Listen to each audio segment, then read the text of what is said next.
Police around the world have created widespread panic about a new iPhone feature that they say is going to put young people at risk and that the parents should immediately disable the feature. Cue the Facebook experts perpetuating the rumours yet further that this is going to allow thieves and scammers to steal information, particularly from young people, just by walking past them. So what is this feature? What do the experts say? And is there really a risk here? Let's get into it. So this is a new feature called Name Drop, released in iOS 17.1. It allows users to swap information, contact details with each other at their request. And that's the key part here, because there are several steps, which I'm going to explain, which not only make it a deliberate action with consent, but also protect in the process anybody from stealing your information. So essentially all you do is you bring two iPhones together and literally together within an inch of each other. And then it pops up an option for you to share and exchange contact details. You choose whether you swap your phone number or your email address, and then you agree. But this cannot happen without the phone being unlocked and obviously without some user intervention. So this rumor is completely overblown. As usual, people that are jumping in to create widespread panic are saying that this feature should be immediately disabled, and lots of Facebook posts have said exactly that, resulting in many people disabling this feature completely unnecessarily because it's a feature that lots of people say should have been around for a long time.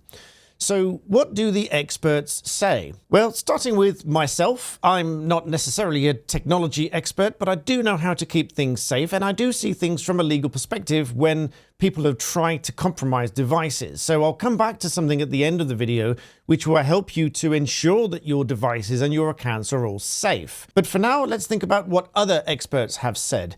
Well, Josh Hendrickson writes for PC Mag, quite clearly saying that this is not a major safety threat and that there is absolutely no need to bother switching off this feature. Hendrickson goes on to describe in the article, which I'll link in the description below, that first you need to be much closer for Name Drop to work than, say, AirDrop, and that in and of itself will be obvious if someone's trying to get that close to you uninvited. But most importantly, in order to exchange any information, both users must agree what information they are going to exchange.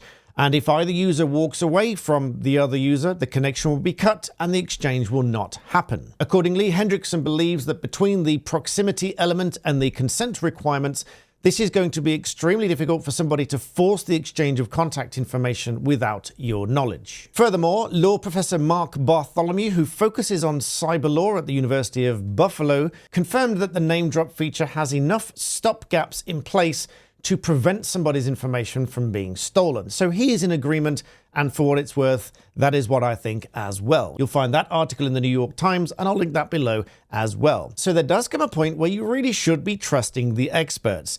For example, if you wanted legal advice or to understand the legal position on something, you would come to a barrister for that advice. For example, a fellow creator here on YouTube, Bear Britain Audits, who recently tagged me in a video because someone in their video mentioned me and what I said about the law on a given issue, acknowledged that my view on the law might be quite different to theirs, because this is really where you should be paying attention to what the experts say. After all, experts in certain fields are paid significant sums of money to be very good at what they do.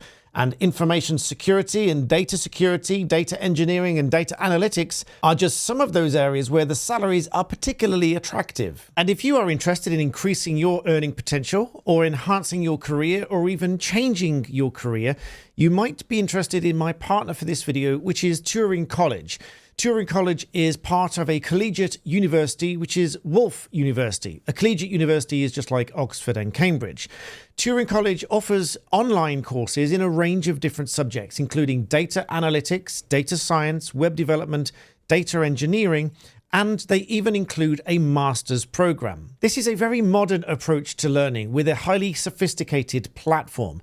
You'll be pleased to hear that there are no lectures and everything is done online to your own pace and your own schedule. The education team at Turing College include those from the University of Cambridge, from Google, Amazon, Meta, Vinted, the University of Oxford, and Spotify. Now, having been through an online degree myself with my law degree, I can tell you that fitting it in around the rest of my life and busy schedule was so much better than physically turning up to a university. It allowed me to continue running my businesses and fit in all of the work and the study around my own time. If you are fed up with the work that you are currently doing and want to take a new path, or you want to enhance what you're doing already, you could complete many of these courses in under a year. You could become a data analyst within 6 to 10 months, or even complete a master's degree in data science and analytics, all in the comfort of your own home. So check out the link in the description below for Turing College to fill in your application if you're interested. And this for you could really be the start of something new.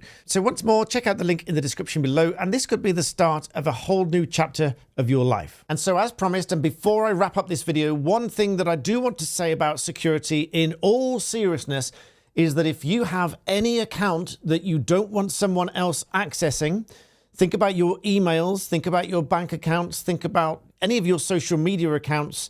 If you don't want someone else accessing those, you should, at a bare minimum, be turning on two-factor authentication. Now, no method of security is absolutely watertight, but if you turn on two-factor notifications, such as you need to receive a code to your mobile phone or to your email address, or from an authenticator app such as Google or Microsoft's authenticators, then even if somebody has your password, they won't be able to log into your account without that second factor authentication from you. So I often describe this to people as, I could give you my email address and even my password. I won't, but I could, and you still wouldn't be able to access my email account because you won't have my phone and you won't already have access to the email account, and so on. And obviously with your phone, you should turn on any security features such as a secure PIN, which is not easy to guess. 1234 is obviously not a secure PIN, people. I think we know that by now. But as a bare minimum, please do turn on your two-factor notification for any account that you don't want to be compromised. We see a lot of data breaches just recently. Organizations that I've been involved with have had data breaches, and this can have a knock-on effect. Data leaks such as those can get access to all sorts of information, but the bare minimum that you can do is turn on 2FA for your email accounts, your social media accounts, your banks, and so on. Please make sure you do that now if you haven't done it already on each of your accounts. Don't leave anything to chance, so please do that, and comment below when you've done it so you can have peace of mind. But in the meantime, I hope you found that interesting. Thank you for allowing me to thank my partner for this video, and I'll see you next time.